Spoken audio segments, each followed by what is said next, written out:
नमस्कार भावी शिक्षक बंधू आणि भगिनींनो, मित्रांनो, आता 2025 जी आपण भरती दिली होती शिक्षकाची, जे की आपण एक्झाम झालेली आहे, जी मागे एक्झाम झाली होती मे महिन्यात 2025 मध्ये, आता पसंती क्रमांक देण्याची वेळ आलेली आहे. म्हणजे अजून त्यात आपल्यासाठी ओपन झालेला नाही, पण जी शेवटची तारीख होती ही आता 21 जी तारीख होती 21 जुलै ही संपुष्टात येऊन आता आपल्याला 2 दिवसात किंवा आज उद्या सोमवारी पण आपल्याला पसंती क्रमांक देण्याची पाळी येऊ शकते. मग पसंती क्रमांक देत असताना आपल्याला कुठकुठल्या गोष्टीचा विचार करावा लागेल, हा महत्वाचा मुद्दा आहे. पसंती क्रम, आता तुम्ही मार्क घेतलात, आता कोणाला 150 आहे, 40 आहे, 20 आहे, तेव्हा सगळ्यांना ज्याच्या त्याच्या परीने मार्क आतापर्यंत पडलेले आहे. मग हे मार्क ज्या विद्यार्थ्यांना जे अभियोगाधारक आहेत त्या सगळ्यांना जे मार्क आहे ते मार्क हे ठरवतील की आपल्याला शिक्षक भरतीमध्ये म्हणजे आपण शिक्षक भरतीमध्ये पात्र आहोत की नाही. जर तुम्हाला चांगल्या प्रकारे मार्क असेल आणि तुम्ही टीईटी पेपर 1 आणि 2 ह्या दोन्ही पेपर पास असाल, किंवा जर तुमचा बीएड असेल आणि टीईटी पेपर 2 तुम्ही पास असाल, तर तुम्हाला जिल्हा परिषद असेल, मनपा असेल, महानगरपालिकाच्या शाळा असेल, हे शाळा तुम्हाला पसंती क्रमांकासाठी येऊ शकतात. आणि जर तुम्ही 9वी 10वी साठी पात्र असाल, 9वी 10वी 11वी 12वीला, तर तुम्हाला संस्था येऊ शकतात. काही जिल्हा परिषद 10वी पर्यंत पण असतात, त्या पण जिल्हा परिषदा, महानगरपालिका, नगर परिषदा ह्या तुम्हाला येतात. मग पसंती क्रम देताना मित्रांनो, आता पसंती क्रम देताना हे महत्वाची गोष्ट म्हणजे 2022 मध्ये आणि 2025 मध्ये त्या दोन्ही भरतीमध्ये म्हणजे खूप बदल झालेले आहेत. महत्वाचा बदल म्हणजे 2025 आणि 2022 मध्ये काय झालेले आहेत. 2022 मध्ये सगळ्यांनाच माहित आहे अनलिमिटेड प्रिफरन्स होते, अमर्यादित प्रिफरन्स होते, आपण किती पण पसंती क्रमांक देत होतो. आणि आता असा बदल झालेला आहे, आपल्याला कुठेतरी मर्यादा आलेली आहे. कशाला? तर पसंती क्रम देण्यासाठी. तर पसंती क्रम देण्यासाठी मर्यादा काय? तर महत्वाची अट ही आपण विदाऊट इंटरव्ह्यूला 100 प्रिफरन्स देऊ शकतो आणि विथ इंटरव्ह्यूला 50, म्हणजेच सगळे मिळून आपण 150 प्रिफरन्स देऊ शकतो, पसंती क्रमांक देऊ शकतो. मग हे पसंती क्रमांक देताना कशाचा विचार आपल्याला केला पाहिजे? तर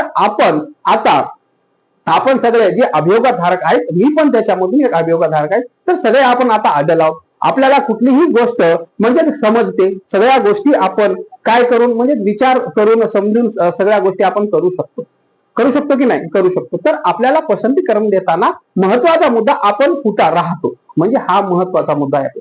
खास करून महिला उमेदवारासाठी आपण कुठं राहतो आणि कुठपर्यंत आपण म्हणजे आपल्या घराजवळून 100 किलोमीटर, 200 किलोमीटर, 300 किलोमीटर कुठपर्यंत आपण कुठल्या अंतरापर्यंत नोकरी करू पाहतो, हा महत्वाचा मुद्दा आहे. आता उदाहरणार्थ जर आपण मराठवाड्यात राहत असाल आणि आपल्याला कोकणाकडे यायचं असेल, तर मराठवाडा टू कोकण हा खूप लांबचा प्रवास आहे.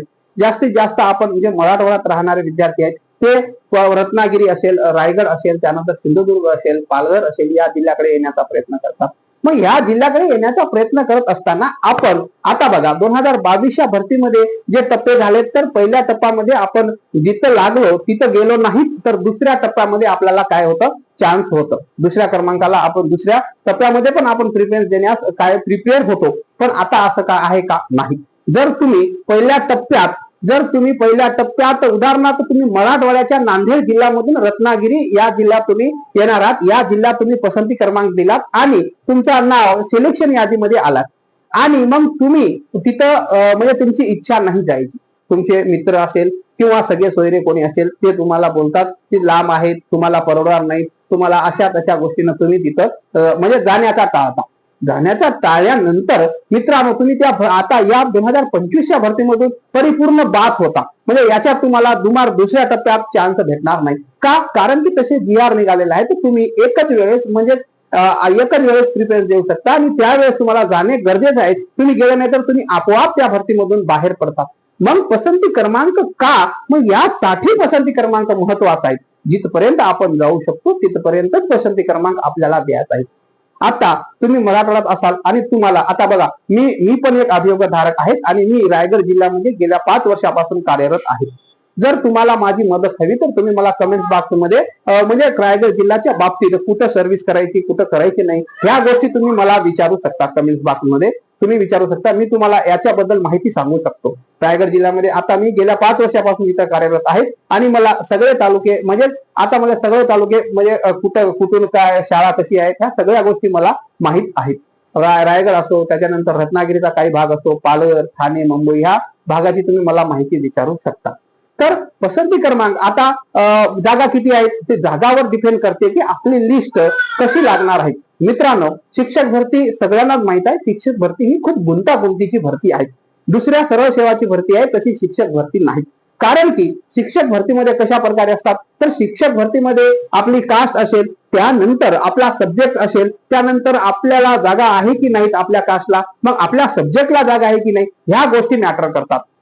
जे अदर भरती आहे त्याच्यामध्ये या असल्या गोष्टी मॅटर करत नाही. फक्त आपल्या सिलेक्शन लिस्ट मध्ये नाव आला तर आपण तिथं जॉईनिंग करून घेतो. पण या गोष्टी कशात, शिक्षक भरतीमध्ये शिक्षक भरती ही सगळ्या भरतीपेक्षा वेगळी आहे.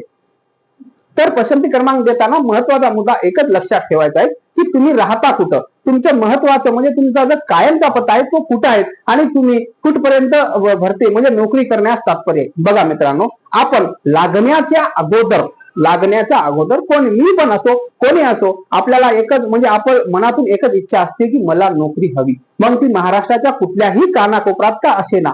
पण मित्रांनो, लागल्यानंतर मग माणूस पस्तावतो. मग माणसाला वाटते नाही, मी इथं खूप लांब लागलोय, मी अजून 1 वर्ष तयारी केली तर जवळ लागलो असतो. त्या सगळ्या गोष्टी मॅटर करतात. त्यानंतर मित्रांनो, महत्वाचा मुद्दा असा आहे की शिक्षक भरती जी आहे ही 3 वर्षाचा प्रोबेशन पिरियड आहे.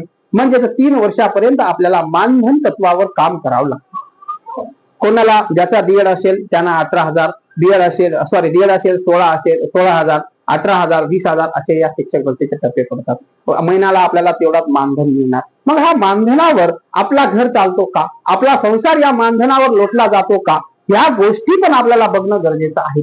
जर आपण घरापासून जास्त लांब असू तर ह्या गोष्टी आपल्यावरून होणार नाहीत. 20,000मध्ये, 18,000मध्ये, 16,000मध्ये सध्या घर चालवणं खूप अवघड गोष्ट आहे. आणि प्रोबेशन पिरियड हा जो शिक्षण सेवक कालावधी आहे हा 3 वर्षाचा आहे. हा 3 वर्षाचा असल्यामुळे हे 3 वर्ष निघणे खूप आपल्यासाठी कठीण होतात. मग आणि ह्या गोष्टी आपल्याला लक्षात ठेवायला पाहिजे कधी पसंती क्रमांक देताना. या सगळ्या गोष्टीचा आपल्याला विचार करायचा आहे. त्यानंतर मित्रांनो, जे 2022 मध्ये जे मुलं लागले आहेत, जे काही तयारी करत होते, त्याच्यात माझे बरेचसे मित्र आहेत, तुमचे पण मित्र असेल त्याच्यात, काही शिक्षक झालेले आहेत आणि त्यांना यावेळेस पण चांगले मार्क आहेत. मग हे चांगले मार्क घेणारे लोक काय करतील, गावाजवळ येण्याचा प्रयत्न करतील. कारण की 2022च्या शिक्षक भरतीमध्ये स्पष्ट म्हटले होते की शिक्षक बदली होणार नाही. शिक्षक भरती जी आहे त्याची बदली तुम्हाला करता येणार नाही. मग आपला जो आयुष्य आहे तो सतत बाहेर काढण्यापेक्षा जे अभियोगा धारक आहे तो 2022 मध्ये जे पेपर देऊन शिक्षक झालेले आहेत त्यांनी आता चांगली तयारी करून त्यांना यावेळेस पण चांगले गुण आहे. मग ते काय करणार, ते गावाजवळ येण्याचा प्रयत्न करणार. मग ते कुठले गाव येणार, मग ते गावाजवळ येण्याचा प्रयत्न करत असताना मग त्यांना आपल्यापेक्षा त्यांना जास्त मार्क असेल ते पण ते काय तिथं मॅटर करते. या सगळ्या गोष्टी मित्रांनो आपण स्टेप बाय स्टेप पसंती क्रमांक द्यायचं कुठं, ही जाहिरात आल्यानंतर आपण अशाच प्रकारे नवनवीन व्हिडिओ बनत जाऊ. तुम्हाला हे व्हिडिओ आवडला असेल तुम्ही माझ्या चॅनलला लाईक, शेअर, सबस्क्राईब करायला विसरू नका. धन्यवाद.